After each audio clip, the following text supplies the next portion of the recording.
Before we wind up in this KPL segment, we'd like to talk about something key. We just talked about teams that are well managed. Yeah. We'd like to talk about our professional players being well managed as well. You know, the branding and marketing of our players. Where do you see that right now in Kenyan football in terms of how players are branded and marketed? I think there are three tiers actually of marketing there. I think you need to start with the league marketing itself. Then you see the teams marketing themselves.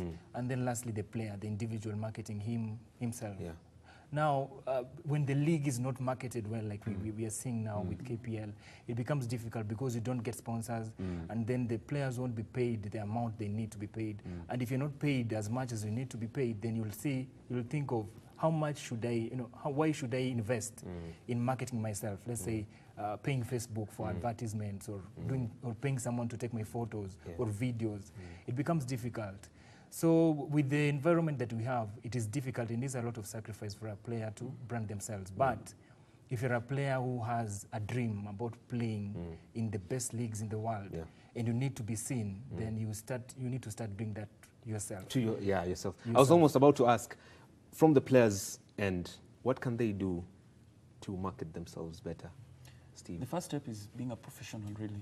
You have to drop all the sideshows, You don't have to be a bad boy on social media. Yeah, and also, like he says, you have to invest on somebody who can market you.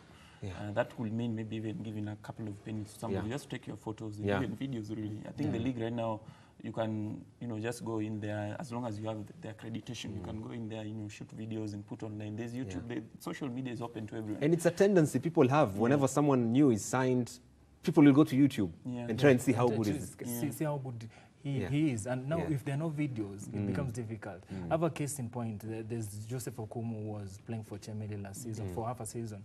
And then he'd played under coach Musa Otieno.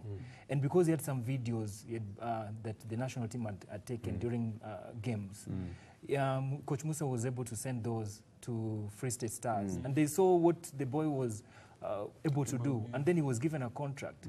You see, such kind of things. So if you don't have videos out there, and then there's a caliber of players we have. They have the resources, they can market themselves, but they're too humble that they don't even want to post photos of themselves on social media. You need to be seen. Now that we don't have a clear channel where we can watch videos. We have Media Pro coming in. We don't know who is going to air the matches. You need to do that. You need to go on YouTube. You need to do Facebook. And as Steve has said... Also media appearances. Oh, media appearances, actually. No, you need to do that. I think that's the weakest point that we have as players. That's like your golden chance to talk about football, about your performance, your career, your journey. But our players, you interview them, even if it's audio, video, they don't want to talk. I remember when I was starting my career as a journalist, I wanted to interview a certain Mathare United player who luckily right now is somewhere. Luckily we kept contact through that time. And he told me the coach has refused because they had lost. And that was such a huge opportunity, at least for me, because it was my first player I was going to interview, maybe even write a good story about them. And over time, I think we became friends, and I was writing. Now he was the one seeking for me to write stories about it. So I think what players need to know is that as journalists, we're not their enemies. You won't write something bad about you if you're not doing something bad. If you are really positive, if you're really working hard on the pitch, working hard in training, performing so well, we'll rave about you. And, people read. You might never know that those 10,000 hits on Fourfourtwomedia or Footer or any other website was as a result of, rather those 10,000 hits were watched by who? You can't know.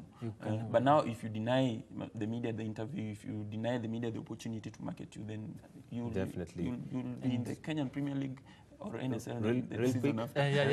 I think the first thing, but despite everything, the biggest thing that a player can do, the most important, is to improve as a player, as a footballer.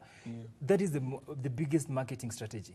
Go there and play well, and then everybody else will market you. Everything else comes after that. Follows that. Maybe case in point, Masoud Juma, I think there's a time that fans were really against him. I think he didn't post stuff that was taken so well by fans. But because of his performance on the pitch, no one really looked at you know, whatever he posted on Facebook. Definitely. They just looked at his performance and see where he is right now. Definitely. Such a good discussion we're having here. What do you think of matters marketing our Kenyan footballers, professional footballers playing in the KPL? Remember, it starts from the players to the teams and the league itself. Let us know what you think. The hashtag is Soccer360. We can always carry on with this conversation even after the show.